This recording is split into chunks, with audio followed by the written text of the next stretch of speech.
ফেব্রুয়ারিতে নির্বাচন নিয়ে সংশয় থাকলেও সরকার চাইলেই সম্ভব। সময় সংবাদকে মির্জা ফখরুল। পিআর পদ্ধতিতে vote oh level playing field নিশ্চিতে গুরুত্ব জামায়াতের। বাংলাদেশের মানুষের মধ্যে একটা কনফিউশন আছে, ইলেকশন হবে কিনা, বিভিন্ন রকম আস্থাহীনতা সবকিছুর। বাংলাদেশে ইলেকশন ইজ নো প্রবলেম। আপনি গভর্নমেন্ট যে ফার্ম থাকে যে আমি ইলেকশন করবো, ইলেকশন হয়ে যাবে। নতুন শাড়িতে পুরানো বউ চলবে না। আওয়ামী স্টাইলের কোন নির্বাচন বাংলাদেশের মানুষ করতে দেবে না। ভোট পিছিয়ে গেলে তৃতীয় পক্ষের সুযোগ নেওয়ার শঙ্কা বাম রাজনীতিকদের।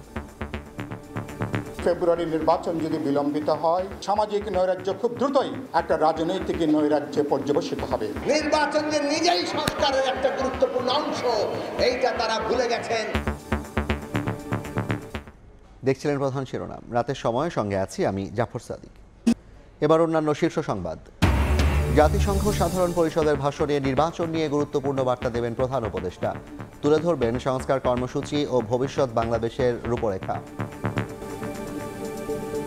সরকারের যেই এজেন্ডা সেটা সম্বন্ধে উনি বলবেন যে কিছু রিফর্ম এবং তারপরে একটা ভালো নির্বাচন। নিখোঁজের 5 দিন পর জুলাই যোদ্ধা মামুন ঢাকার 300 ফিট থেকে উদ্ধার। কুয়েত মৈত্রী হাসপাতালে চিকিৎসাধীন। অপহরণ কিনা জানতে চলছে তদন্ত। সড়কে থামছে না মৃত্যুর মিছিল। বগুড়ায় বাবা ছেলে সহ 4 জেলায় দুর্ঘটনায় ঝরল 10 প্রাণ। বেপরোয়া গতি কারণ বলছে পুলিশ। আগামী মাসে শুরু হচ্ছে মাতারবাড়ি গভীর সমুদ্র বন্দরের জেটি টার্মিনাল নির্মাণ। 2030 সালে পুরোদমে চালুর আশা। 6,500 কোটি টাকা অর্থায়ন নিশ্চিত।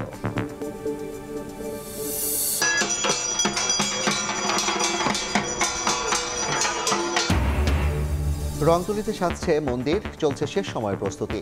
33,000-এর বেশি মণ্ডপে হবে দুর্গাপূজা। গত বছরের চেয়ে এবার বাড়ল প্রায় 2,000। পূজা উদযাপন কমিটির ব্রিফিং।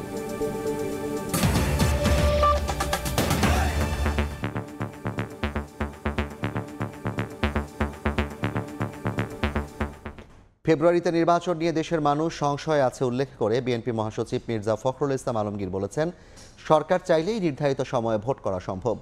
নিউ ইয়র্কে সময় সংবাদকে সাক্ষাৎকারে বিএনপি মহাসচিব বলেন, আস্থা অর্জনে অন্তর্বর্তী সরকারকে আরও কার্যকর উদ্যোগ নিতে হবে।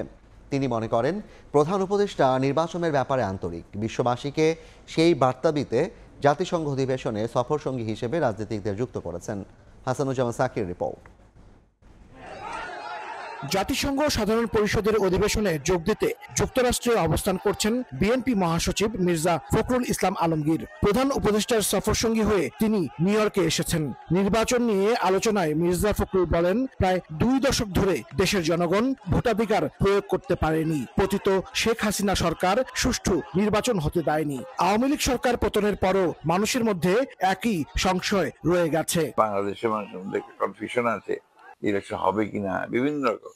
এটা হয়ে গেছে কি, বাংলাদেশের মানুষের মধ্যে একটা সমস্যা তৈরি হয়েছে, আস্থাহীনতা সবকিছুর উপর। যে কারণে চিফ অ্যাডভাইজারের কথাটাও তারা মনে করে যে ঠিক আছে কিনা, বা আপনার ইম্পর্টেন্ট কেউ বললো, রাজদলগুলো বললো, তারা মনে করে যে এটা, ওইটাকে তিনি আরো দৃঢ় করতে চান। নির্বাচন নিয়ে যে সংশয় তৈরি হয়েছে তা অন্তর্বর্তী সরকারকেই দূর করতে হবে বলেও জানান বিএনপি মহাসচিব। প্রস্তুতি আপনার ইলেকশন হলেই হয়ে যায়। বাংলাদেশে প্রচুর ইলেকশন হয়েছে 3 মাসে। আপনার কেয়ারটেকার গভর্নমেন্টের 3 মাসে ইলেকশন হয়েছে, গভর্নমেন্ট চেঞ্জ হয়েছে। এটা বাংলাদেশে ইলেকশন ইজ নো প্রবলেম। আপনি গভর্নমেন্ট যে ফার্ম থাকে যে আমি ইলেকশন করবো, তাহলে ইলেকশন হয়ে যাবে। আমরা বলছি যে আমরা কোনো পার্টিকুলার পলিটিক্যাল পার্টিকে ব্যান করার পক্ষে না। প্রধান উপদেষ্টা নির্বাচনের ব্যাপারে আন্তরিক, তাই বিশ্ববাসীকে সেই বার্তা দিতে জাতিসংঘ অধিবেশনে সফরসঙ্গী হিসেবে রাজনীতিকদের যুক্ত করেছেন বলেও মনে করেন মির্জা ফখরুল। সবখানেই উনি ওনার মতো করে একটা সব জায়গায় একটা পারফেকশন চান, এবং উনি আপনার সুনাম রাখতে চান, তার সুনামটাকে রক্ষা করতে চান। উনি ভেবেছিলেন যে রাজনৈতিক দলগুলোকে যদি এখানে নিয়ে এসে আমি একটা একসাথে রিপ্রেজেন্টেটিভ হতে পারি গ্লোবাল অর্গানাইজেশন ইভেনের মতো জায়গায়, তাহলে that will give a good message to the world, and আপনার একটা আস্থা বাড়বে মানুষের আর কি। এই জন্যই তিনি সেভাবেই আমাদেরকে দাওয়াত করেছিলেন। আমি জিজ্ঞেস করেছিলাম তাকে, ইন্টেনশন। যাই হোক, এখন আমি এটাকে অ্যাপ্রিসিয়েট করি যে ফর দ্য ফার্স্ট টাইম উনি যারা পলিটিক্সে আসতে পারে, গভর্নমেন্ট আসতে পারে বা অপোজিশন পরে যারা গভর্নমেন্ট হবে তাদেরকে তিনি নিয়ে এসছেন। It's a very good gesture. দেশের মানুষ নির্বাচনমুখী দাবি করে ভোট আয়োজনে সরকারকে মনোনিবেশ করার তাগিদ দেন মির্জা ফখরুল ইসলাম আলমগীর। বাংলাদেশের আসন্ন নির্বাচন নিয়ে অনিশ্চয়তা যেন কাটছেই না। ঢাকা কিংবা নিউ ইয়র্ক, সবার মধ্যেই নির্বাচন নিয়ে শঙ্কা সংশয়। বিএনপি মহাসচিব মির্জা ফখরুল ইসলাম আলমগীরের বক্তব্যেও তা প্রকাশ পেল। তবে তিনি মনে করেন ফেব্রুয়ারিতেই যে নির্বাচন হবে তা নিয়ে সরকার প্রধান ডক্টর ইউনূসের আন্তরিকতার কোনো কমতি নেই। হাসানুজ্জামান সাকি, সময় সংবাদ, নিউ ইয়র্ক, যুক্তরাষ্ট্র। এ বিষয়ে আলোচনার জন্য স্টুডিওতে আছেন সহকর্মী নাজমুস সালেহী। যাচ্ছি তার কাছে। সালেহী, প্রধান উপদেষ্টার এই সফর অত্যন্ত গুরুত্বপূর্ণ এবং সেই সফরে 6 জন রাজনৈতিক নেতৃত্ব যুক্ত হয়েছেন। সার্বিকভাবে এই সফরে কি হচ্ছে এবং জাতিসংঘে তিনি যে ভাষণটি দিবেন সেখানে কোন বিষয়টি তুলে আনবেন? জাফর, আপনাকে ধন্যবাদ। আপনি জানেন যে 6 জন রাজনীতিক প্রধান উপদেষ্টার সঙ্গে তারা গিয়েছেন নিউ ইয়র্ক সফরে এই জাতিসংঘের সাধারণ পরিষদের যে অধিবেশন সেখানে যোগ দিতে। এরপরে যেটা যে আমরা জানি যে যারা হেনস্থা হওয়ার শিকার হওয়ার পর ডাক্তার তাসলিম জারা অথবা আখতার হোসেন এনসিপির পক্ষ থেকে তারা কথা বলেছেন গণমাধ্যমের সঙ্গে বিভিন্ন সময়, কিন্তু এই প্রথম কোনো গণমাধ্যমে বাংলাদেশের বড় একটি দল বিএনপির মহাসচিব তিনি কথা বলেছেন। জামায়াতের পক্ষ থেকে কিন্তু এখনও গণমাধ্যমে কথা বলা হয়নি। যেহেতু আজকে মির্জা ফখরুল ইসলাম আলমগীর কথা বলেছেন এবং সেটি হচ্ছে সময় টেলিভিশনের সঙ্গে সেটি একান্ত সাক্ষাৎকার, সুতরাং তিনি এখানে বেশ কিছু বিষয় কিন্তু আলোকপাত করেছেন। তিনি আসলে কি কি বিষয়ে কথা বলেছেন আমরা সেই বিষয়টি একটু জাফর দেখে আপনাকে আরও বিস্তারিত জানাতে পারবো। আমরা এখন একটু দেখতে চাই যে মির্জা ফখরুল ইসলাম আলমগীর আসলে কি বলেছেন নিউ ইয়র্কে সময় সংবাদের সঙ্গে আলাপচারিতায়। তিনি বলছেন যে 2 দশক মানুষ ভোটাধিকার প্রয়োগ করতে পারেনি, নির্বাচন নিয়ে সংশয় এখনও কাটেনি, অন্তর্বর্তী সরকারকে কার্যকর উদ্যোগ নিতে হবে এবং একই সঙ্গে তিনি যখন আসলে বলছেন যে প্রধান উপদেষ্টা এই নির্বাচনের ব্যাপারে রাজনৈতিক দলগুলোকে আস্থায় নিতে চান, তিনি আন্তরিক, সেজন্যই মূলত তিনি এই রাজনৈতিক নেতাদেরকে তিনি এই সফরের সঙ্গে যুক্ত করেছেন। আপনি জানেন যে বাংলাদেশে যে ভোটের যে ইতিহাস, আমরা 2014, 18 এবং 24-এর যে নির্বাচন মানুষ আসলে ভোট দিতে পারেনি। মির্জা ফখরুল ইসলাম আলমগীর বলছেন সেই স্মৃতি মানুষ এখনও ভুলতে পারেনি এবং কার্যকর যে উদ্যোগ নেওয়া, অর্থাৎ এখনও সামনে যে মানুষ ভোট দিতে পারবে বা ভোট আদৌ হবে কিনা এরকম তিনি একটা শঙ্কা প্রকাশ করেছেন এবং তিনি যাতে ভোট দিতে পারে তিনি বলেছেন যে মানুষের মাঝে সংশয় আছে। তিনি বলছেন যে মানুষের মধ্যে সংশয় আছে এবং পাশাপাশি তিনি এটাও বলছেন যে এই জন্য অন্তর্বর্তী সরকারকে আসলে উদ্যোগ নিতে হবে, কার্যকরী উদ্যোগ। কিন্তু আপনি জানেন যে প্রধান উপদেষ্টা কিন্তু একেবারে শুরু থেকেই বলছে যে ভোট তিনি দিয়েই চলে যাবেন। বিশেষ করে লন্ডনে বিএনপির ভারপ্রাপ্ত চেয়ারম্যান তারেক রহমানের সঙ্গে তার যে বৈঠক, তারপরে কিন্তু ফেব্রুয়ারির বিষয়টি একেবারে নিশ্চিত হয়ে গেছে। প্রধান উপদেষ্টা সেই অনুযায়ী সব জায়গায় বলছেন। জাতিসংঘের তার সফরের যে বিষয় এখন যে 4-5 দিন চলছে, প্রতিটি সেশনে তিনি সবার সঙ্গে কিন্তু যুক্ত হয়ে এই কথাটিই তিনি বলছেন যে তিনি ফেব্রুয়ারিতে নির্বাচন দিয়ে যাবেন। আমি গতকাল প্রেস সচিবের একটি ইন্টারভিউ শুনছিলাম, তিনি বলছেন যে ডক্টর মোহাম্মদ ইউনূস যে প্ল্যাটফর্মে যাচ্ছেন সবাই তার পরিচিত, পূর্ব পরিচিত, তাদের সঙ্গে তার দেখা সাক্ষাৎ হচ্ছে, কথাবার্তা হচ্ছে। সবাই আসলে জানতে চাচ্ছেন যে আপনার ভবিষ্যৎ পরিকল্পনা কি, আপনি নির্বাচন দিয়ে চলে যাবেন নাকি সরকারে কোনোভাবে আবার যুক্ত হবেন। প্রেস সচিব স্পষ্ট জানিয়েছেন যে তার কোনো আগ্রহ নাই, তিনি সব জায়গায় বলেছেন, অর্থাৎ আগে তিনি যা করতেন তিনি সেদিকে ফিরে যাবেন। মির্জা ফখরুল ইসলাম আলমগীর যেই সংশয়ের কথা আসলে বলছেন, পাশাপাশি তিনি আবার বলছেন যে সরকার কিছুটা সরকার তো আন্তরিক, সেই আন্তরিকতার কারণেই কিন্তু তাদেরকে নিয়ে আসছেন এবং বিশ্বমঞ্চে এই বার্তাটি তিনি দিতে চান যে ঐক্যবদ্ধভাবে সমস্ত রাজনৈতিক দল একত্রিতভাবে গণতন্ত্রের পথে যে উত্তরণ তিনি সেটা আসলে নিশ্চিত করতে চান। যখন জানেন যে আজকে বাংলাদেশের প্রধান উপদেষ্টা জাতিসংঘের যে সাধারণ পরিষদের অধিবেশন, সেখানে তিনি আজকে বাংলায় বক্তব্য দিবেন আর কিছুক্ষণের মধ্যেই সেই বক্তব্যে তার আসলে কি কি বিষয় থাকতে পারে সেই বিষয়ে কিন্তু পররাষ্ট্র উপদেষ্টা তৌহিদ হোসেন ইতিমধ্যেই একটি অনুমান সম্ভাব্য বিষয় আমাদেরকে বলেছেন। আমরা প্রধান উপদেষ্টার বক্তব্যে আসলে কি কি থাকবে এই বিষয়ে চলুন দেখে আসি একটি প্রতিবেদন। জাতিসংঘের সাধারণ পরিষদের 80তম অধিবেশন চলছে। বিশ্বের বিভিন্ন দেশের রাষ্ট্র ও সরকার প্রধানরা অধিবেশনের মূল বিতর্ক পর্বে বক্তব্য রাখছেন। শুরুর দিকে রাষ্ট্রপ্রধান এবং পরে সরকার প্রধানরা বক্তব্য রাখার সুযোগ পান অধিবেশনে। এরই অংশ হিসেবে নিউ ইয়র্কের স্থানীয় সময় শুক্রবার দুপুরের আগে ভাষণ দেবেন অন্তর্বর্তী সরকারের প্রধান উপদেষ্টা ডক্টর মোহাম্মদ ইউনূস। পররাষ্ট্র উপদেষ্টা তৌহিদ হোসেন সময় সংবাদকে জানিয়েছেন, অধিবেশনে প্রফেসর ইউনূস তার বিগত 1 বছরের শাসনামলের বিভিন্ন কর্মকাণ্ডের বর্ণনা তুলে ধরবেন।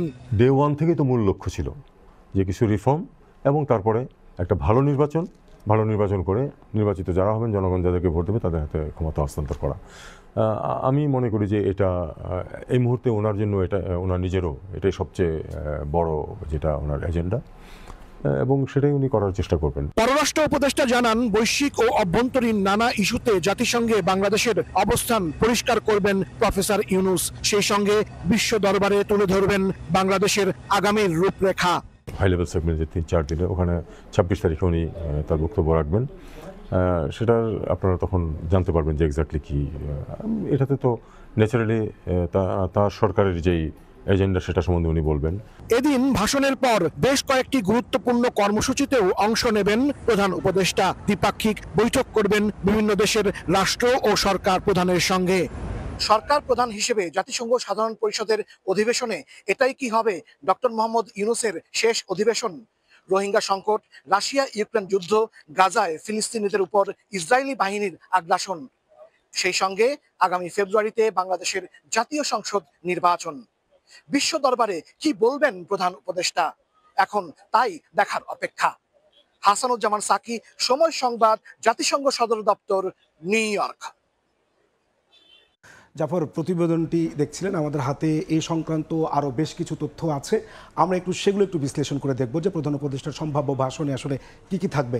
নির্বাচনী বার্তা, 1 বছরে তিনি আসলে কি কি কাজ করেছেন সেগুলো তিনি তুলে ধরবেন। সংস্কার ও বিচার, অর্থাৎ বাংলাদেশ যে সংস্কার এবং যারা যে গণহত্যার দায়ে যে বিচার প্রক্রিয়া শুরু হয়েছে সেটির অগ্রগতি তিনি তুলে ধরবেন। এবং পাশাপাশি আপনি জানেন যে এই সেশনে তিনি অংশ নেওয়ার পর এই 30 তারিখে তার একটি কিন্তু উচ্চ প্রতিনিধিদের সঙ্গে রোহিঙ্গা বিষয়ক একটি কনফারেন্স রয়েছে, যেখানে অন্তত যোগ দিবেন 30-50টি দেশের প্রতিনিধি। তিনি সেইখানে রোহিঙ্গাদের জন্য তিনি চাইবেন যে ফান্ডের সহায়তা যেটা কমে যাচ্ছে সেটা চাইবেন। পাশাপাশি তিনি টেকসই প্রত্যাবাসনের জন্য বিশ্ব সম্প্রদায়ের কাছে আহ্বান জানাবেন। এবং বাংলাদেশের যে এখন ট্রানজাকশনটা চলছে, বাংলাদেশ যে গণতন্ত্রের পথে যাত্রা শুরু করেছে সেটি আসলে তিনি কি পর্যায়ে রেখে যেতে চান এবং ভবিষ্যৎ বাংলাদেশকে তিনি কিভাবে দেখতে চান সেটি নিয়ে তিনি কথা বলবেন। পাশাপাশি বৈশ্বিক বিভিন্ন ইস্যু, আপনি জানেন যে গাজায় ইসরায়েলি বাহিনীর যে বর্বরতা এবং যে রাশিয়া ইউক্রেন যুদ্ধ এবং শান্তি প্রতিষ্ঠার জন্য বিশ্ব যে সংঘাতময় হয়ে উঠছে সেই বিষয়গুলোতে তিনি বিশ্ব প্রতিনিধিদেরকে বার্তা দিবেন, যে বার্তার মধ্য দিয়ে আসলে বিশ্বে নতুন করে তিনি শান্তির বার্তা দিতে চান। পাশাপাশি তিনি মূলত যেটি করবেন, নির্বাচনী বার্তা দিতে চান। সেটি যে তার সরকার যে নির্বাচন করে ফেব্রুয়ারিতে নতুন সরকারের হাতে দায়িত্ব দিতে চায়, এই জন্য তিনি রাজনৈতিক নেতাদেরকে সেখানে নিয়ে গেছেন এবং বিশ্ব সম্প্রদায়ের পরবর্তী বাংলাদেশকে নির্বাচিত সরকারের হাতে যে বাংলাদেশ, সেই বাংলাদেশ যাতে আরও সুন্দরভাবে উন্নয়নের দিকে এগিয়ে যেতে পারে এই জন্য তিনি রাজনৈতিক নেতাদেরকে বিশ্ব সম্প্রদায়ের প্রতিনিধিদের সঙ্গে তিনি পরিচয় করে দিবেন। জাফর, এই বিষয়ে আরও বিস্তারিত জানাতে জাতিসংঘের সদর দপ্তরের সামনে অপেক্ষা করছেন আমাদের সহকর্মী হাসানুজ্জামান সাকি। আমরা সরাসরি যাব তার কাছে বিস্তারিত জানতে। সাকি। ধন্যবাদ আমার দুই সহকর্মী জাফর সাদিক এবং নাজমুস সালিহি। আপনারা চমৎকার আলোচনা করছিলেন। মোটামুটি আজকে জাতিসংঘের অধিবেশনে অন্তর্বর্তী সরকারের প্রধান উপদেষ্টা ডক্টর মোহাম্মদ ইউনূস যে বক্তব্য রাখবেন, সেই বক্তব্য কী রাখতে পারেন তার সম্পর্কে কিন্তু অনেকটা আলোচনাই এখানে হয়ে গেছে। আমরা এখন অপেক্ষা করছি যে কখন অধিবেশন স্থলে আসবেন অন্তর্বর্তী সরকারের প্রধান উপদেষ্টা এবং তিনি ভাষণ দেবেন। 9টায় স্থানীয় সময় শুক্রবার সকালবেলায় অধিবেশন শুরু হয়েছে, বিতর্ক পর্ব। আপনি জানেন যে জাতিসংঘের সাধারণ পরিষদের বিতর্ক পর্ব হচ্ছে সবচেয়ে মূল পর্ব, যেখানে বিভিন্ন দেশের রাষ্ট্র এবং সরকার প্রধানরা বক্তব্য রাখেন। প্রথম দিকে বিভিন্ন দেশের রাষ্ট্রপ্রধান অর্থাৎ প্রেসিডেন্ট যারা, তারা বক্তব্য রাখেন। তারপরে শুরু হয় সরকার প্রধান, অর্থাৎ সেই হিসেবে অন্তর্বর্তী সরকারের প্রধান উপদেষ্টা ডক্টর মোহাম্মদ ইউনূস আজকে ভাষণ দিচ্ছেন। প্রথম ভাষণটি শুরু হয়েছিল ইসরায়েলের প্রধানমন্ত্রী বেনিয়ামিন নেতানিয়াহুর বক্তব্যের মধ্য দিয়ে। তখনই কিন্তু শুরুতেই আজকে অধিবেশনে কিন্তু বেশ হট্টগোল হয় এবং বেশ উত্তাপ ছড়ায়। যখন ইসরায়েলের প্রধানমন্ত্রী বক্তব্য দিতে উঠেন তখন বিভিন্ন দেশের অন্তত 100টিরও বেশি দেশের রাষ্ট্র এবং সরকার প্রধানরা তিনি যে মানবতা বিরোধী অপরাধ করছেন, ফিলিস্তিনিতে গাজায় ফিলিস্তিনিদের উপরে আগ্রাসন চালাচ্ছেন, তার প্রতিবাদে কিন্তু রাষ্ট্রপ্রধানরা, ডেলিগেশনের টিমের সদস্যরা তারা অধিবেশন স্থল ত্যাগ করে চলে যায়। আমরা এখনো নিশ্চিত হতে পারিনি যে ওই সময়ে বাংলাদেশের প্রতিনিধি দল ছিল কিনা এবং প্রধান উপদেষ্টা ছিলেন কিনা, তারা কি অধিবেশন স্থল ত্যাগ করেছিলেন কিনা আমরা জানি না। এখন আমাদের অপেক্ষা, প্রধান উপদেষ্টা আসবেন। যেভাবে বক্তব্য চলছে তাতে করে মনে হচ্ছে যে আরও অন্তত 2 ঘন্টা সময় লেগে যাবে প্রধান উপদেষ্টা ডক্টর মোহাম্মদ ইউনূসের বক্তব্য দেওয়ার। এই ছিল আমার কাছে সর্বশেষ। আমি স্টুডিওতে ফিরছি আমার 2 সহকর্মী জাফর সাদিক এবং নাজমুল সালিহের কাছে। সাকি, আপনাকে ধন্যবাদ। জাফর, জাতিসংঘের সদর দপ্তরের সামনে যেমনটি দেখছিলাম আপনি শুরু করেছিলেন যে সেখানে কিন্তু বিএনপি, জামায়াত এবং এনসিপির নেতৃত্ব গিয়েছে এবং সেখানে আমরা দেখেছি জামায়াত এবং বিএনপি এবং এনসিপি নেতারা কথা বলেছেন। জামায়াত ইসলামী পিআরের দাবিতে রাজপথে আন্দোলন করছে। জামায়াতের অবস্থান কি? তারা আসলে এই সফরে গিয়ে কিভাবে নিজেদেরকে তুলে ধরতে চায়? জামাত আসলে এখন পর্যন্ত প্রধান উপদেষ্টার সঙ্গে যতগুলো ইভেন্টে গিয়েছে, জামাতের পক্ষ থেকে আসলে কোনো বক্তব্য আমরা এখনও পাইনি যে জামাত আসলে কি বিষয়ে তারা কি বলতে চাচ্ছেন। তবে আমরা যেটা এখন পর্যন্ত জানতে পারছি যে 30 তারিখের যে সম্মেলন আছে রোহিঙ্গা বিষয়ক, সেখানে জামাতের নায়েবে আমির ডাক্তার সৈয়দ আব্দুল্লাহ মোহাম্মদ তাহের তিনিও ওখানে কথা বলবেন। এবং এই সাইডলাইন মানে বিভিন্ন বৈঠকে সাইডলাইনে আসলে জাফর যে জামাত এবং এনসিপি এবং বিএনপির নেতৃবৃন্দকে প্রধান উপদেষ্টা বিভিন্ন ফোরামে তিনি পরিচয় করিয়ে দিচ্ছেন এবং বলছেন এদের মধ্যে থেকে আসলে সামনের বাংলাদেশকে নেতৃত্ব দেবে, এরা সেজন্য তাদেরকে পরিচয় করিয়ে দেওয়ার জন্য তুমি নিয়ে গেছেন। তার পক্ষ থেকে সেটা বলা হচ্ছে। জামাত একদিকে কিন্তু হচ্ছে আপনার ওইখানে আন্দোলনে আছে, ওখানে গিয়েছে সফরে, অন্যদিকে কিন্তু তারা বাংলাদেশে পিআরের দাবিতে আন্দোলন করছে। আপনি জানেন যে এর আগে তারা বিভিন্ন জেলা পর্যায়ে করেছে, ঢাকায় করেছে। আজকে কিন্তু তাদের হচ্ছে যে একেবারে জেলা এবং উপজেলা পর্যায়েও জামাতের পিআরের দাবি সহ 5 দাবিতে তারা হচ্ছে আজকে বিক্ষোভ কর্মসূচি করেছেন সারা বাংলাদেশে। সেখানে নেতারা বিভিন্ন রকমের কথাবার্তা বলেছেন। আজকে আমরা দেখে নেব এখন সেই প্রতিবেদনটি। জুলাই সনদের আইনি ভিত্তি, আগামী জাতীয় নির্বাচনে পিআর পদ্ধতি নিশ্চিত সহ 5 দফা দাবিতে সারা দেশের জেলা উপজেলায় বাংলাদেশ জামায়াতে ইসলামীর বিক্ষোভ মিছিল ও সমাবেশ। শুক্রবার সকালে কিশোরগঞ্জ, ঝিনাইদহ, পটুয়াখালী সহ বিভিন্ন এলাকায় কর্মসূচি পালন করে সংগঠনটির নেতারা। দাবি করেন ফ্যাসিবাদী নির্বাচনী ব্যবস্থা বিলুপ্ত করতে পিআর পদ্ধতিতে নির্বাচন এবং লেভেল প্লেইং ফিল্ড নিশ্চিতের বিকল্প নেই। এদিন নির্ধারিত সময়ের আগেই খুলনার ডুমুরিয়া স্বাধীনতা চত্বরে নেতাকর্মীদের ভিড়। বাংলাদেশ জামায়াত ইসলামী খুলনা জেলা শাখার আয়োজনে সকাল 9টায় শুরু হয় ছাত্র ও যুব সমাবেশ। বক্তব্য রাখেন দলটির কেন্দ্রীয় নেতারা। একটি দলকে ইঙ্গিত করে বলেন, নতুন বাংলাদেশে কোনো নির্দিষ্ট রাজনৈতিক দলের আধিপত্য মেনে নেবে না জনগণ। বাংলাদেশের মাটিতে আওয়ামী স্টাইলের কোন নির্বাচন বাংলাদেশের মানুষ করতে দেবে না ইনশাআল্লাহ। বাংলাদেশের মাটিতে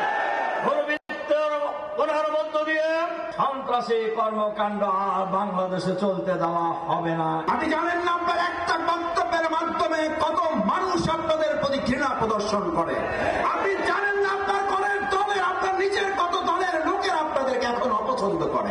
এদিন বিকেলে খুলনার ফুলতলা উপজেলায় আয়োজিত পৃথক সমাবেশে দলটির সেক্রেটারি জেনারেল মিয়া গোলাম পরোয়ার বলেন, বিগত দিনে যারা দুর্নীতি অপকর্মে জড়িত ছিল তাদেরকে জনগণ ক্ষমতায় বসাবে না। পুরানো বউ নতুন কাপড় দিয়ে আমরা দেখতে চাই না। আমরা বউও নতুন আনবো, শাড়িও নতুন আনবো। নতুন শাড়িতে পুরানো বউ চলবে না। অনেকে এখন চেষ্টা করছেন পুরনো গ্রামী অপরাধ, চাঁদাবাজি, মস্তানি, দুর্নীতি যারা চ্যাম্পিয়ন হয়েছিলেন, নতুন শাড়ি দিয়ে তারা সেই কদর্য চেহারা ঢেকে নতুন রূপে আসার চেষ্টা করছেন।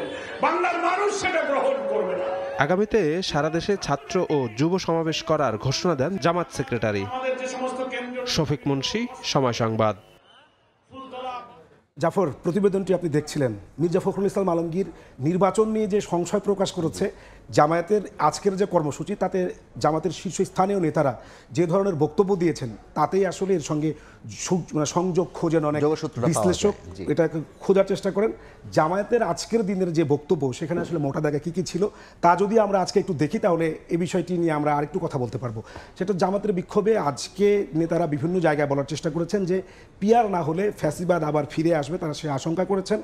কোনো দলের আধিপত্য আর মেনে নেওয়া হবে না। লেভেল প্লেইং ফিল্ড চান তারা নির্বাচনে। জামায়াত ক্ষমতায় গেলে বেকারত্ব থাকবে না। চাঁদাবাজ ও দুর্নীতিতে যারা চ্যাম্পিয়ন, মানুষ আর তাদেরকে গ্রহণ করবে না। এ হচ্ছে জামাতের আজকের দিনের মোটামুটি হচ্ছে যে কর্মসূচির তাদের যে কথাগুলো তারা বলেছেন সেখানে। জামায়াত একদিকে নির্বাচনের জন্য প্রস্তুতি নিচ্ছে। আপনি জানেন যে তারা 300 আসনে ইতিমধ্যে তাদের যেই প্রার্থিতা তারা ঘোষণা করেছেন। পাশাপাশি তারা এখন পিআর না হলে নির্বাচনে যাবেন না, এরকম একটি কথা তারা মাঠে বলছেন। যে কারণে রাজনীতিবিদ বিশেষ করে বিএনপি সহ আরো অন্যান্য যে বিশ্লেষকরা আছেন তারা মনে করছেন যে জামাতের এই কারণে একজন নির্বাচন কমিশনার কিন্তু বলেছেন যে পিআর এর দাবি অথবা এনসিপির শাপলার দাবিতে নির্বাচন পেছানোর কোনো সম্ভাবনা নেই। না, এটা তো হচ্ছে যে প্রধান উপদেষ্টা আপনি জানেন যে খুবই বারবার বলছেন, এবং প্রধান উপদেষ্টার প্রেস সচিব তিনি এইভাবে বলেছে কথাটাকে যে আল্লাহ ছাড়া পৃথিবীতে আর কোনো শক্তি নাই নির্বাচনকে ফেব্রুয়ারি থেকে পেছানোর। সুতরাং বিএনপিও কিন্তু বলছেন যে আপনি শুনছেন মহাসচিব বলছেন যে সরকার নির্বাচনের ব্যাপারে আন্তরিক, তবে সরকারকে হচ্ছে যে কার্যকর উদ্যোগ নিতে হবে। এর মানে হচ্ছে যে মতানৈক্য যে বিষয়গুলো তৈরি হয়েছে তাদের দাবি সরকারকে উদ্যোগ নিয়ে এই যতটুকু কাছাকাছি আনা যায়। অনেক ধন্যবাদ আপনাকে, শেষ করা যায়। জি সালি, আপনাকে ধন্যবাদ। আমাদের সঙ্গে যুক্ত ছিলেন নাজমুল সালেহী, জানাচ্ছিলেন আজকে প্রধান উপদেষ্টার যে সফর এবং পরবর্তী যে বিভিন্ন বিষয় নিয়ে আলাপ সে বিষয়ে বিস্তারিত।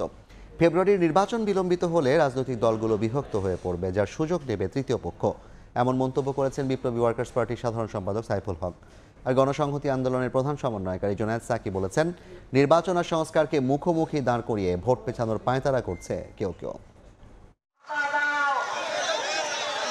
শুক্রবার সকালে রাজধানীর ইঞ্জিনিয়ার্স ইনস্টিটিউটে বাংলাদেশ বিপ্লবী যুব সংহতির কনভেনশনে অংশ নেন বিপ্লবী ওয়ার্কার্স পার্টির কেন্দ্রীয় নেতারা। সংগঠনের সাধারণ সম্পাদক বলেন, ফেব্রুয়ারির নির্বাচন বিলম্বিত হলে সামাজিক নৈরাজ্য রাজনৈতিক নৈরাজ্যে পরিণত হয়ে দলগুলো বিভক্ত হয়ে পড়বে, যার সুযোগ নেবে তৃতীয় পক্ষ।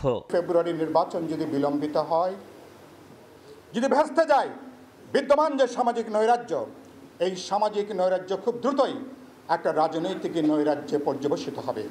রাজনৈতিক দলগুলোর মধ্যে বিভক্তি, বিভাজন, হিংসা, বৈরিতারা বাড়বে। এদিকে জাতীয় প্রেস ক্লাবের সামনে ঢাকা প্রাইভেট কার চালক ইউনিয়নের 1 বছর পূর্তি আয়োজনে অংশ নিয়ে গণসংহতি আন্দোলনের প্রধান সমন্বয়কারী জুনায়েদ সাকি বলেন, সংস্কার আর নির্বাচনকে মুখোমুখি দাঁড় করিয়ে ভোট পেছানোর সুযোগ নেই। নির্বাচন ছাড়া আমাদের সংস্কার শেষ করা যাবে না। অনেকেই আমরা দেখেছি নির্বাচন আর সংস্কারকে মুখোমুখি দাঁড় করিয়ে নির্বাচনকে পিছিয়ে দিয়ে সংস্কার করেছেন, কিন্তু সংস্কার বাস্তবায়ন করতে হলে নির্বাচন যে লাগবে, নির্বাচন যে নিজেই সংস্কারের একটা গুরুত্বপূর্ণ অংশ, এইটা তারা ভুলে গেছেন অথবা নিজেদের স্বার্থে রেখে পাশে রেখেছেন। এ সময় সংস্কারের মাধ্যমে ভোটের অধিকার ফিরিয়ে এনে গণতান্ত্রিক রাষ্ট্র প্রতিষ্ঠার আহ্বান জানান জুনায়েদ সাকি। আবু সাইদ নিশান, সময় সংবাদ, ঢাকা। জামায়াতের পিআর ও এনসিপির শাপলা প্রতীকের দাবি নির্বাচন আয়োজনে কোনো প্রভাব ফেলবে না, এমনটাই জানিয়েছেন নির্বাচন কমিশনার মোহাম্মদ আনোয়ারুল ইসলাম সরকার। সকালে চাঁপাইনবাবগঞ্জে নির্বাচন কর্মকর্তাদের দায়িত্ব পালনে চ্যালেঞ্জ উত্তরণের উপায় শীর্ষক কর্মশালায় একথা বলেন তিনি।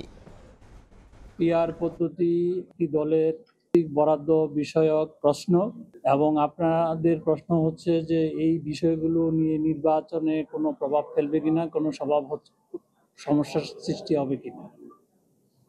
আমার উত্তর হচ্ছে এগুলো নির্বাচনের ক্ষেত্রে কোনো সমস্যার সৃষ্টি করবে না।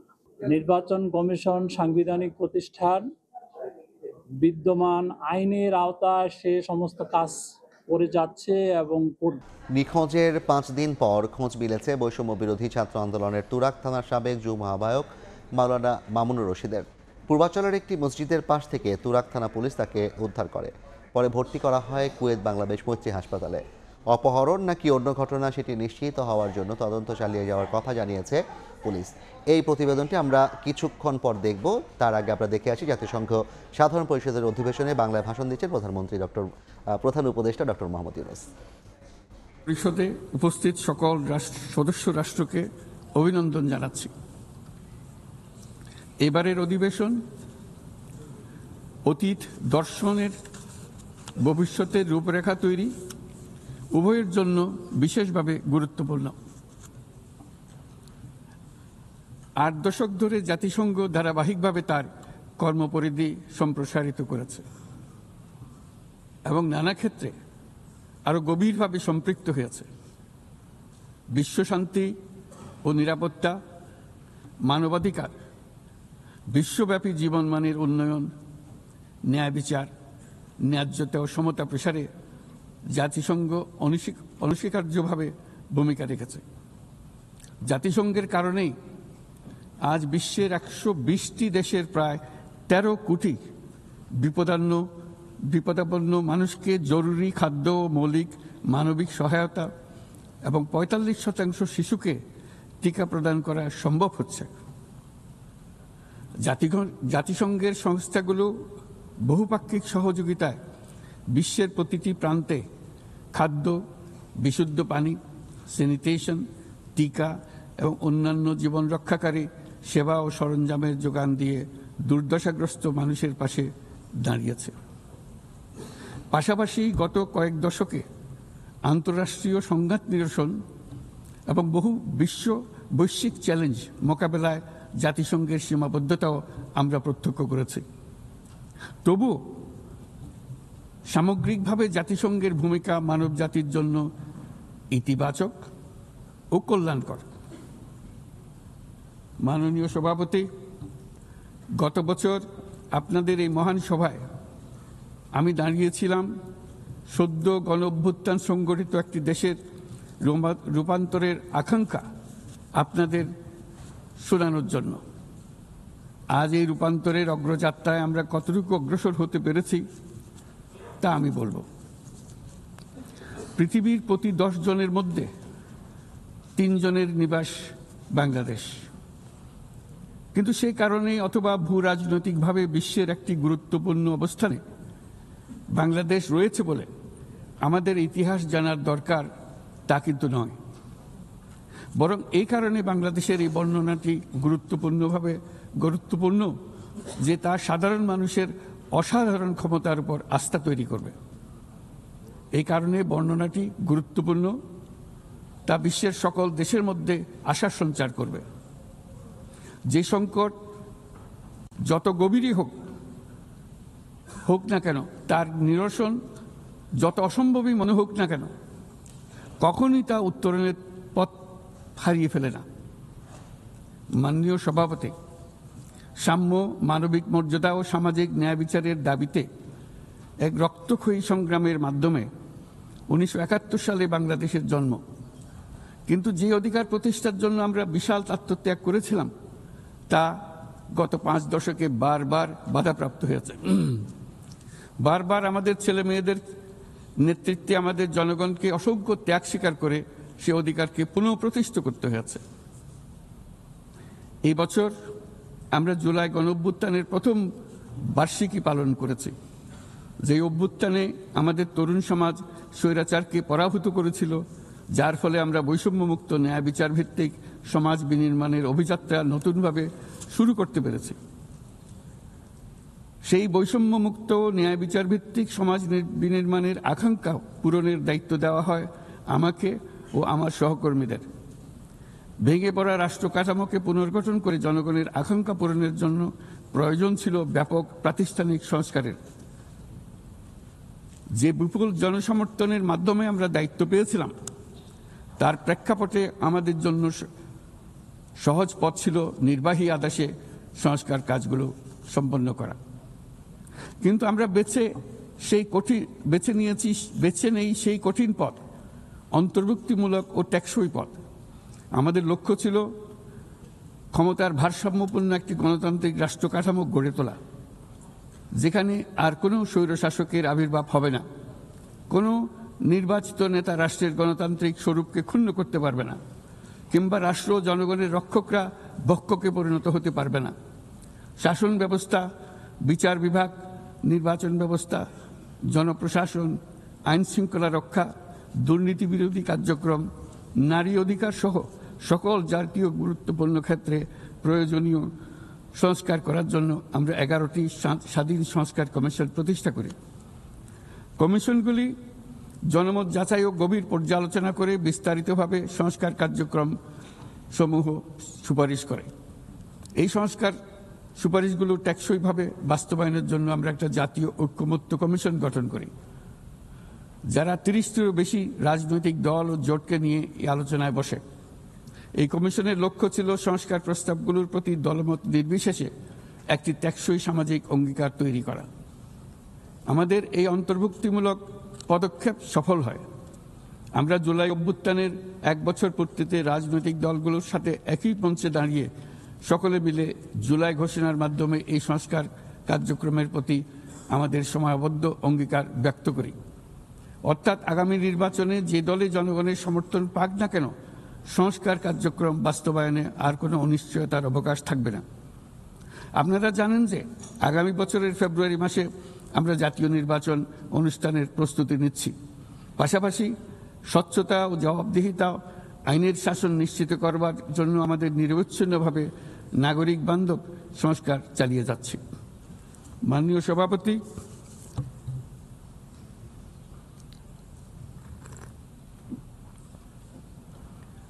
সভাপতি, গত বছর দায়িত্ব গ্রহণের কয়েক সপ্তাহের মধ্যেই আমি জাতিসংঘের মানবাধিকার বিষয়ক হাই কমিশনারকে আমন্ত্রণ জানাই পতিত স্বৈরশাসক কর্তৃক সংগঠিত মানবাধিকার লঙ্ঘন ও নৃশংসতার চিত্র উদ্ঘাটন করার জন্য। তারা মাঠ পর্যায়ে তদন্ত করে বিস্তারিত প্রতিবেদনের পাশাপাশি ভবিষ্যতে যাতে এই ধরনের অপরাধের পুনরাবৃত্তি না ঘটে সেই জন্য যেই সুপারিশমালা দিয়েছে তা আমরা আমাদের জাতীয় সংস্কার কার্যক্রমে যুক্ত করেছি। গত বছর সাধারণ পরিষদের অধিবেশনের পূর্বেই আমরা গুম সম্পর্কিত আন্তর্জাতিক কনভেনশনে যোগ দিয়েছিলাম। এখন এর বিধানসমূহ জাতীয় ক্ষেত্রে বাস্তবায়নের জন্য প্রয়োজনীয় আইন প্রণয়নের কাজ চলমান রয়েছে। এবছর আমরা জাতিসংঘের নির্যাতন বিরোধী কনভেনশনের ঐচ্ছিক প্রটোকলে যোগ দিয়েছি এবং এর বাস্তবায়নে একটি স্বাধীন প্রতিরোধমূলক জাতীয় প্রাতিষ্ঠানিক ব্যবস্থা প্রতিষ্ঠার জন্য আমরা কাজ করছি। নিবর্তনমূলক স্বৈরতান্ত্রিক ব্যবস্থা হতে মানবাধিকার সুরক্ষাকারী একটি গণতান্ত্রিক রাষ্ট্র ব্যবস্থা গড়ে তোলার জন্য প্রয়োজনীয় কারিগরি সহায়তা বৃদ্ধির লক্ষ্যে আমরা আমাদের দেশে 3 বছর মেয়াদে জাতিসংঘের মানবাধিকার বিষয়ক হাই কমিশনারের একটি মিশন পরিচালনার অনুমোদন দিয়েছি, যা ইতোমধ্যে কার্যক্রম শুরু করেছে। আমাদের এই সকল পদক্ষেপ ও অঙ্গীকার জনগণের প্রত্যাশারই প্রতিফলন। এই প্রত্যাশা মূলত একটি গণতান্ত্রিক, অন্তর্ভুক্তিমূলক ও বহুত্ববাদী সমাজ গড়ে তোলার প্রত্যাশা।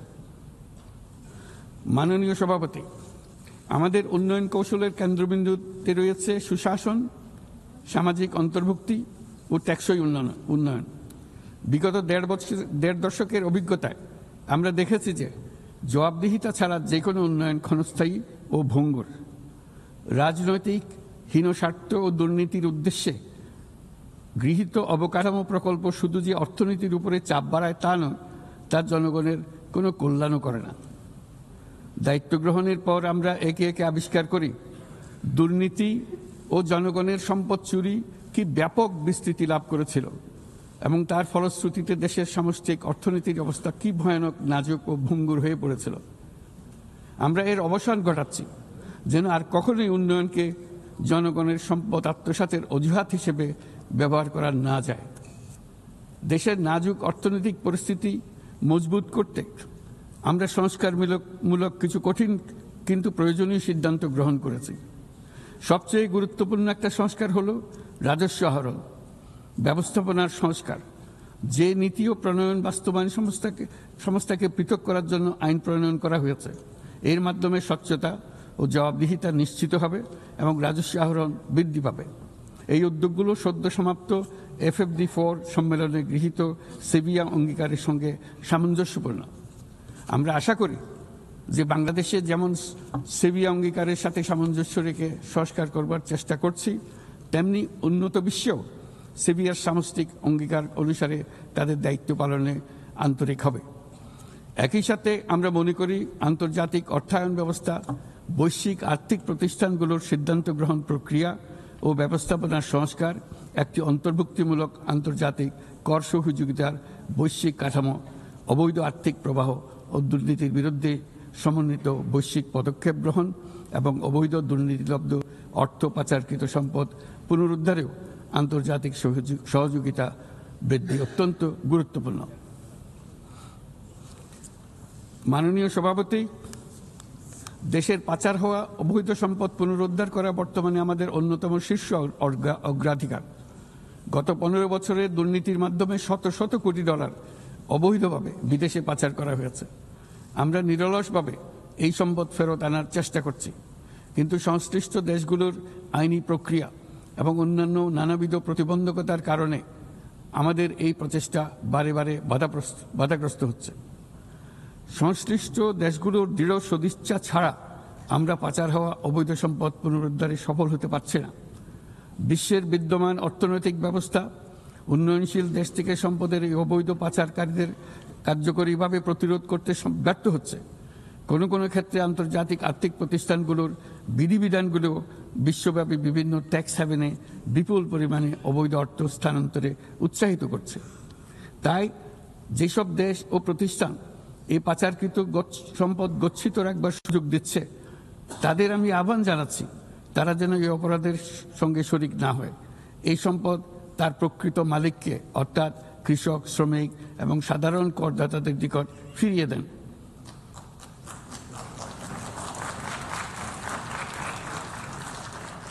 আমি উন্নয়নশীল দেশ হতে সম্পদ পাচার রোধে কঠোর আন্তর্জাতিক বিধিবিধান প্রণয়ন এবং এর প্রয়োগ নিশ্চিতের প্রস্তাব করছি।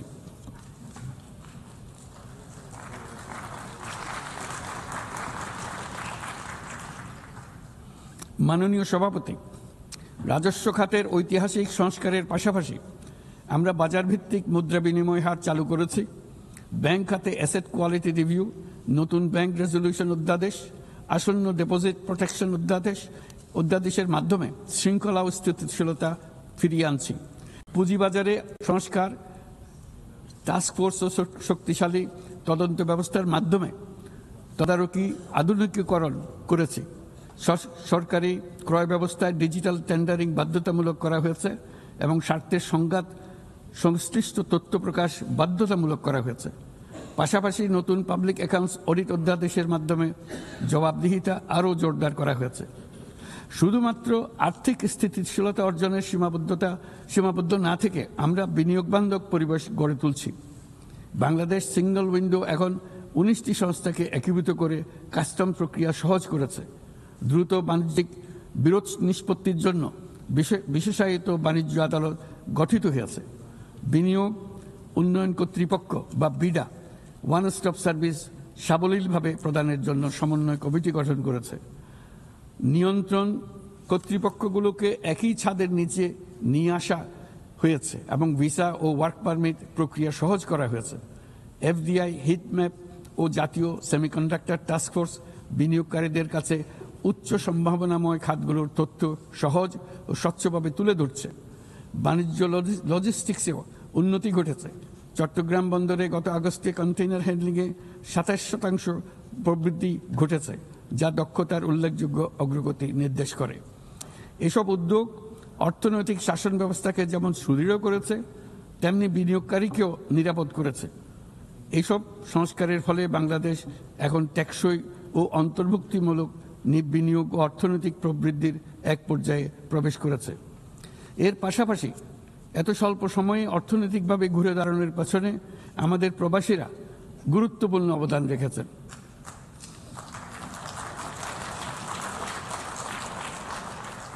তারা বিদেশের মাটিতে কঠোর পরিশ্রম করে প্রতি মাসে দেশের রেকর্ড পরিমাণ রেমিটেন্স পাঠাচ্ছেন। শুধু বাংলাদেশেই নয়, স্বাগতিক দেশগুলোতেও তাদের বিশাল অবদান রয়েছে। তারা সেখানে বহুল চাহিদা সম্পন্ন সেবা প্রদান করছেন। এটি তাই আমাদের জন্য যেমন তেমনি স্বাগতিক দেশগুলোর জন্য সমানভাবে লাভজনক। উভয় দেশের জন্যই তা উপকারী। এই প্রসঙ্গে আমি জানাতে চাই, আমরা শ্রম অধিকার সংস্কার নিয়ে এগিয়ে যাচ্ছি। ইতিমধ্যেই স্বাধীন শ্রম সংস্কার কমিশনের সুপারিশ বাস্তবায়নে একটি কমিটি গঠিত হয়েছে। বাংলাদেশ শ্রম আইন সংশোধনের কাজ চূড়ান্ত পর্যায়ে রয়েছে, যেখানে ট্রেড ইউনিয়ন প্রক্রিয়া সহজ করা, মাতৃত্বকালীন ছুটি বৃদ্ধি ও আনুষ্ঠানিক ও অনানুষ্ঠানিক উভয় খাতের শ্রমিকদের জন্য সামাজিক সুরক্ষা সম্প্রসারণের পদক্ষেপ অন্তর্ভুক্ত করা হচ্ছে। ট্রেড ইউনিয়নের জন্য অনলাইন নিবন্ধন ব্যবস্থা চালু করা হয়েছে এবং নিবন্ধন প্রক্রিয়াকে আরও সহজ করার জন্য বিষয়টি বিবেচনা করা হচ্ছে।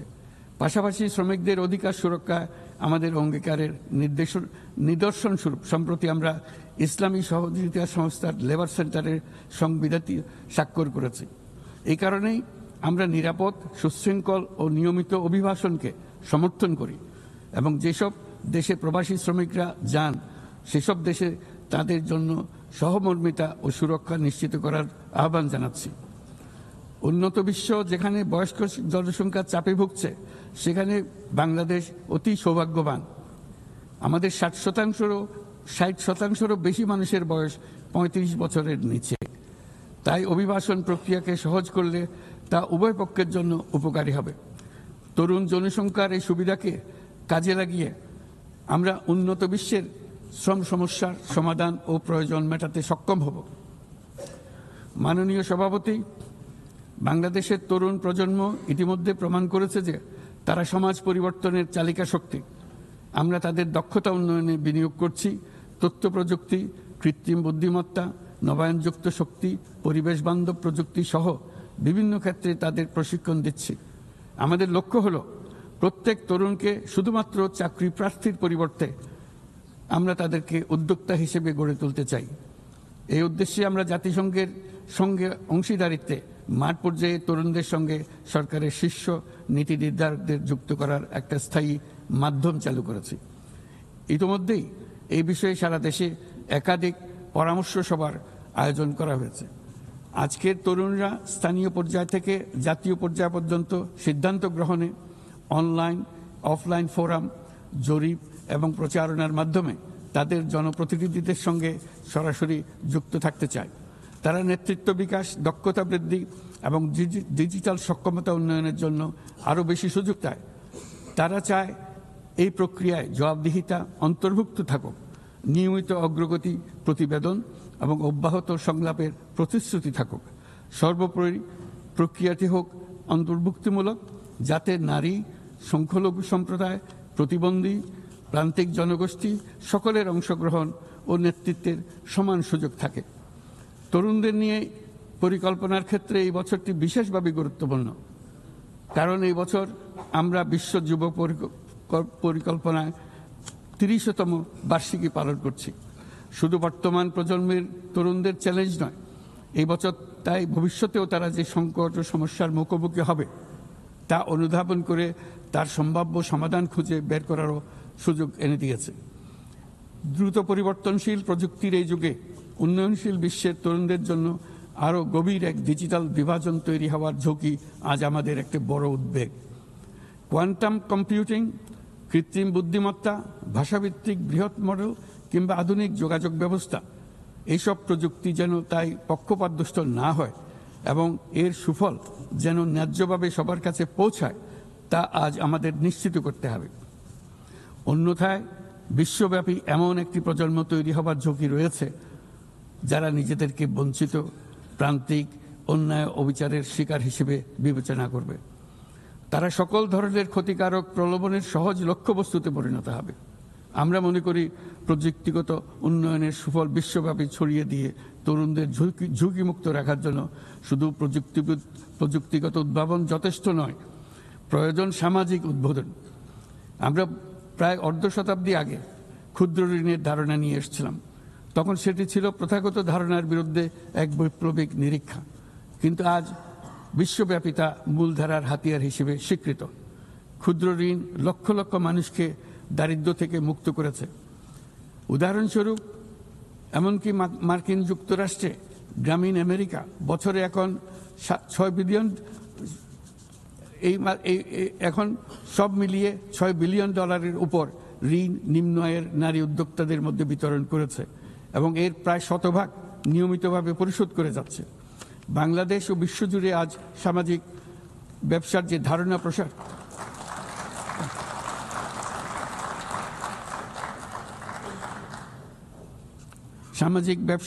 ধারণা প্রসার করেছি, এটি এমন একটি ব্যবসা যার সম্পূর্ণ মুনাফা সামাজিক কল্যাণে পুনর্বিনিয়োগ করা হয়।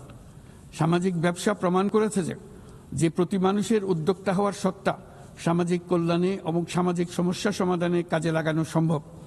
এর ফলে পৃথিবীর যাবতীয় সমস্যা সমাধানের একটি সৃজনশীল পদ্ধতি সকলের হাতে এসে যায়, যেটি পরিবেশের সমস্যা হোক, সম্পদ কেন্দ্রীভূত হওয়ার সমস্যা হোক, স্বাস্থ্যের সমস্যা হোক, বেকারত্ব দূরীকরণের সমস্যা হোক, দারিদ্র্য দূরীকরণের সমস্যা হোক, সব কিছুতেই এই পদ্ধতি টেকসইভাবে কাজে লাগানো যায়। মাননীয় সভাপতি, জলবায়ু সংকট চ্যালেঞ্জের মোকাবেলায় বিশ্বজনীন তাপমাত্রা বৃদ্ধি 1.5 ডিগ্রি সেলসিয়াসের সীমাবদ্ধ রাখার লক্ষ্যমাত্রা আজ আমাদের হাতছাড়া হয়ে গেছে। প্রতি বছর $100 বিলিয়ন জলবায়ু সহায়তার প্রতিশ্রুতিও পূরণ হয়নি।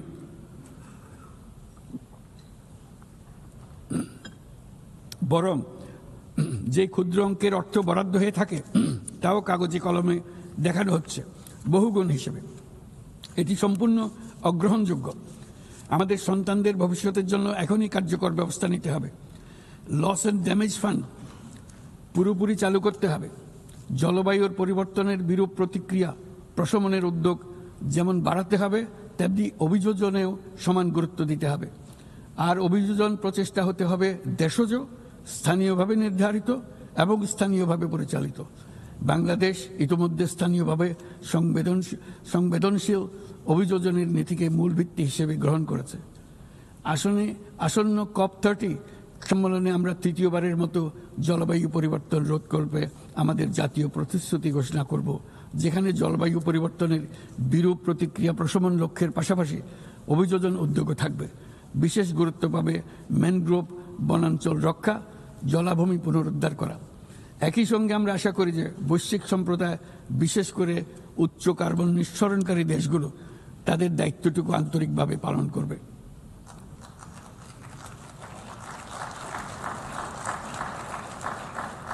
মাননীয় সভাপতি, বর্তমানের আরেকটি বড় চ্যালেঞ্জ হলো বিশ্ব বাণিজ্যে সংরক্ষণবাদের উত্থান। আমাদের সময়ে আমরা দেখেছি বাণিজ্য ও বিশ্বায়নের সুফল মাত্র 3 দশকে 100 কোটি মানুষকে দারিদ্র্য থেকে মুক্ত করেছে। এখন যদি আমরা উল্টো পথে হাঁটি তবে আমাদের সন্তানদের সেই সুযোগ আর থাকবে না। এটা অনস্বীকার্য যে বাণিজ্যের ক্ষেত্রে প্রতিটি দেশের সার্বভৌম স্বার্থ সুরক্ষিত রাখতে হবে এবং কোনো দেশকে তার সাধ্যের অতিরিক্ত বোঝা বইতে দেওয়া যাবে না। কিন্তু বৈশ্বিক শান্তি ও সমৃদ্ধি টিকিয়ে রাখার স্বার্থে উন্মুক্ত, ন্যায়সঙ্গত, নিয়মভিত্তিক বৈশ্বিক বাণিজ্যের কোনো বিকল্প নেই। তাছাড়া বৈশ্বিক বাণিজ্যে দ্রুত সামাজিক ব্যবসার প্রসার ঘটাতে হবে। উন্নয়ন সহায়তার একটি বড় অংশ সামাজিক ব্যবসায় প্রসারে বিশ্বময় ক্রমাগতভাবে জোরদার করতে হবে। আমার প্রজন্মে দেখেছি কিভাবে একটি পারস্পরিক নির্ভরশীল বৈশ্বিক অর্থনৈতিক ব্যবস্থা যে কোনো সংঘাতকে ব্যয়বহুল করে তুলেছে এবং বিশ্বের শান্তি টিকিয়ে রাখতে সাহায্য করেছে। আজ বিশ্বব্যাপী 120টিরও বেশি সশস্ত্র সংঘাত চলছে। পারস্পরিক অর্থনৈতিক নির্ভরশীলতা ভেঙে গেলে এরকম সংঘাত আরও বাড়বে, ব্যাহত হবে উন্নয়ন, বিনষ্ট হবে বিশ্ব শান্তি। মাননীয় সভাপতি, আমাদের প্রতিবেশী দেশ মায়ানমারে চলমান সংঘাত সমগ্র অঞ্চলের জন্য গভীর উদ্বেগজনক পরিস্থিতির সৃষ্টি করেছে।